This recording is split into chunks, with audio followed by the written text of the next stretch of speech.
The continent of Lustria has had a long and tumultuous history. One of the most significant events within these lands was the savage war between the Lizardmen and Clan Pestilens. For more than a century, the unrelenting clash between these forces claimed uncountable lives from both sides. This is the story of the rat and the serpent.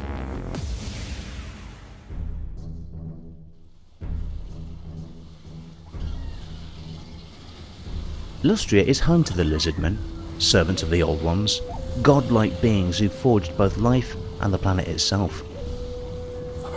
When the first spawning came to a close and the Old Ones departed, the first spawned Slan priests wrote down the scripture of the Great Plan, a detailed collection of prophecies and lore that would lead the Lizardmen race in the future. The Slan priests revered the Great Plan as scripture, and zealously followed its many commandments and prophecies, scrawled into sacred stone plaques. However, one plaque stood out from all the rest, the Prophecy of Sotek. One prophecy shines above all others. The Prophecy of Sotek was an obscure one, scrawled on a single plaque that was kept in the pyramid city of Shakwa. The priests of that city were unsure of the plaque's meaning, as any of the plaques describing the Great Plan. They never pondered about its meaning too much, lest the other priests demand the knowledge of the plaque for themselves, so the plaque would stay, remaining in the vaults of the Lizardmen.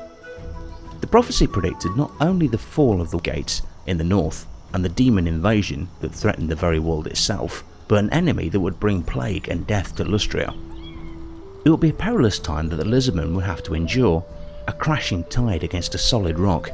This enemy would be consumed by the great serpent that was Sotek. Though the priests were concerned of the prophecy's warnings, they disregarded it, focusing on other affairs. This would prove to be a deadly miscalculation.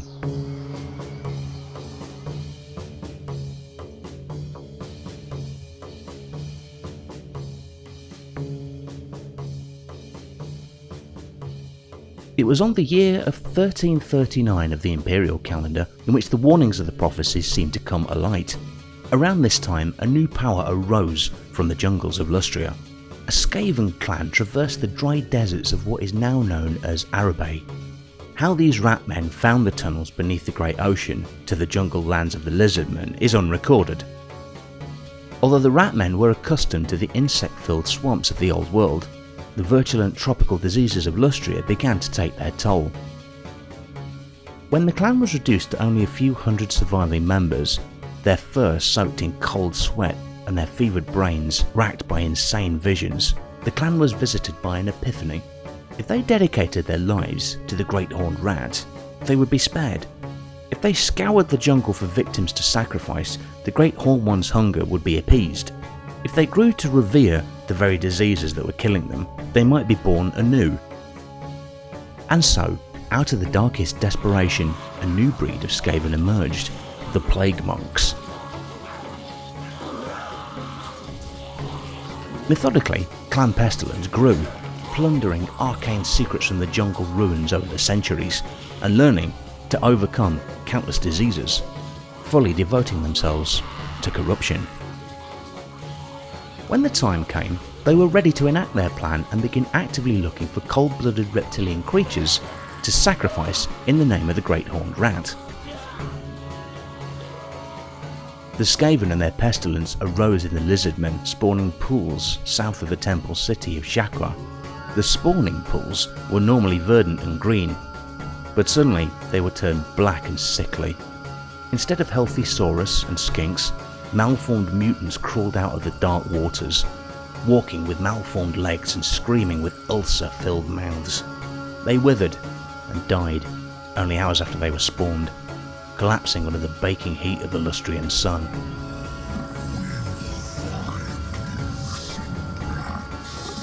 With this disturbing news, the slime priests of Shakwa dispatched a cohort of warriors to investigate. Once there, they discovered sickly creatures, rat spawn. They had discovered the Skaven for the first time and were unprepared to face their foe, having no knowledge of their ways. The Plague Monks, however, had spied upon them for some time, gauging their weaknesses and refining their maladies. Despite their noble efforts, the Saurus cohort was overwhelmed by the Skaven, outnumbered dozens to one. The brave Saurus bought time so that one single skink could escape to carry a warning back to Shaqua. Unfortunately, the messenger carried more than his warning to the city.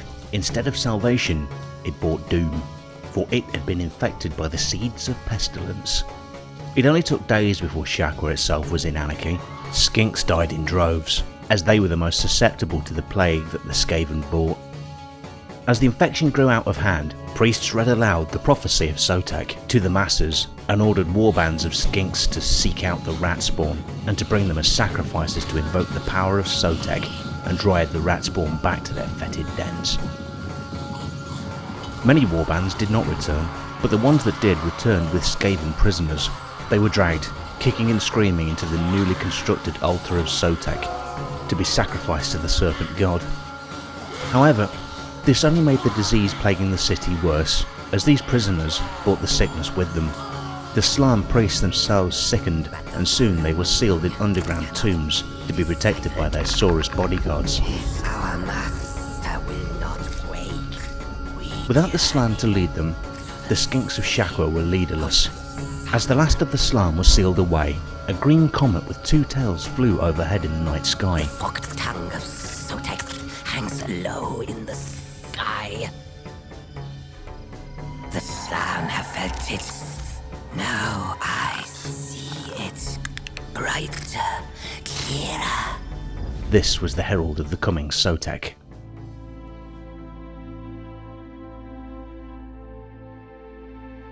Leadership of the city's survivors fell to the skink priests of Shaqua. The greatest of their number was Tehenuen, who recovered the plaque containing the Prophecy of Sotek, took a gleaming sacrificial blade and declared himself the Prophet of the Serpent God, leading at the head of a great column of survivors leaving Shaqua. He sought to warn all Lizardmen of the impending danger and rally them for revenge. With him, a new breed of skinks started to become more notable, skinks with blood-red crests, which seemed to be as eager for war as their Saurus brethren. With this increasingly glowing host of skinks, the Prophet of Sotek led an army against the pestilent rat spawn.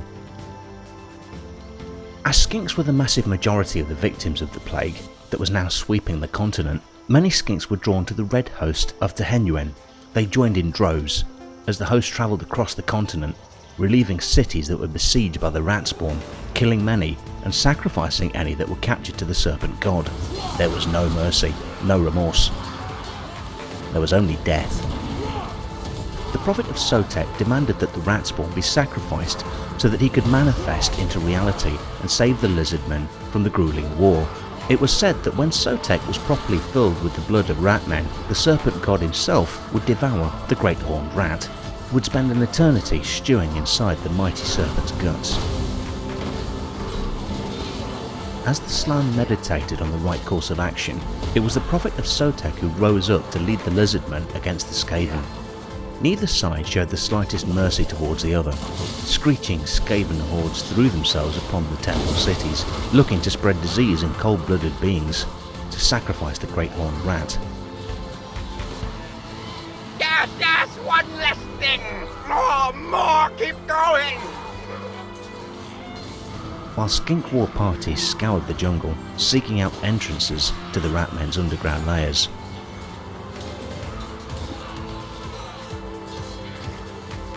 Tarunkani, it's a new!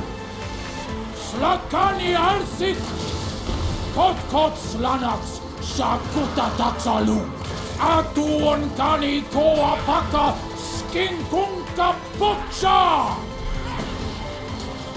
Luonka kiku shakuta shak, silikunkani! Shanakayu siliitsunu et tungo! Zul saral zikshini, shakota kutunka tehe, ata sotek kikusla! After a century of open battle, the war reached its bloody climax at the Battle of Guacmol Crater. There, the Prophet of Sotek and his now massive cohort set up a cunning trap, which resulted in the decisive victory and thousands of captives that were led in a long column to an ancient altar dedicated to the serpent god. Hundreds of Ratmen were sacrificed with every passing hour. These events summoned a tide of serpents which were immune to the plagues of Clan Pestilens. These serpents emerged from the depths of the Skaven tunnels and drove the rats out of the underground and into the ruined cities in which they took refuge in. Loss after loss, the Skaven clan Pestilens were driven back until they were encircled in the ruined city of Quetzal. They were surrounded on all sides by the armies of every active temple city in Lustria. They were trapped. The Plague Lords bickered amongst themselves before they came up with a plan in order to ensure the survival of their clan.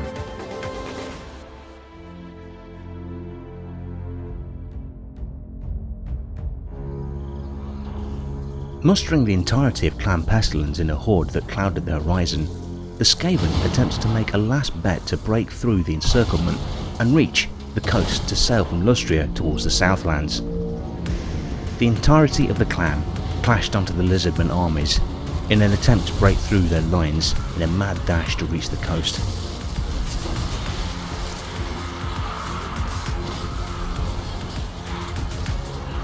The exodus was a bloody affair.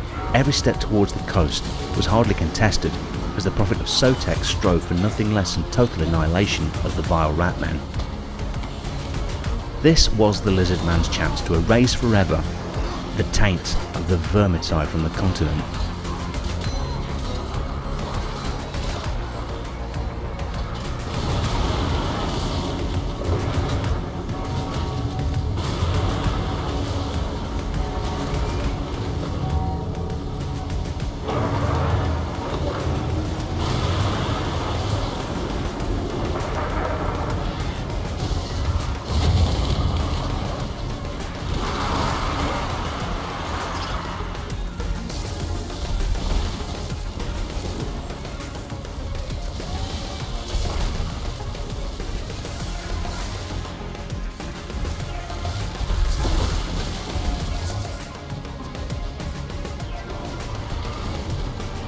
The final battle was fought upon the shores of the fuming Serpent Island, as a portion of the Skaven horde was tricked by their own lords to perform a sacrificial delaying action while the rest of the Ratmen deserted their kin and sailed eastwards on a ramshackle fleet made from bulbous wood and festering rope. Make way, I'm too important! The Skaven were slain by the thousands, but a magnificent number managed to escape. What happened next is the stuff of legends.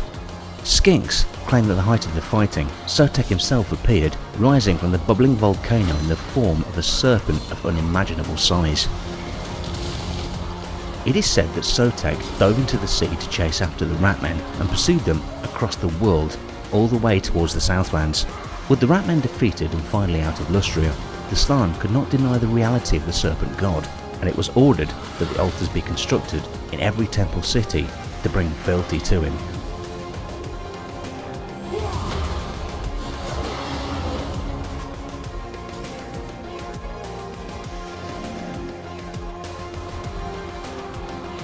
Sotek and the Horned Rat had taken each other's measure after a long war. The Lizardmen and the Skaven would clash many more times in the centuries to come, enacting with their battles the eternal struggle between the rat and the serpent.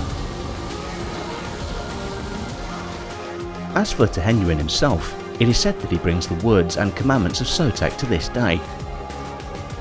It would seem impossible for a short-lived skink to live this length of years, but it is whispered that as a snake sheds its skin and is renewed, so too is Sotek's chosen.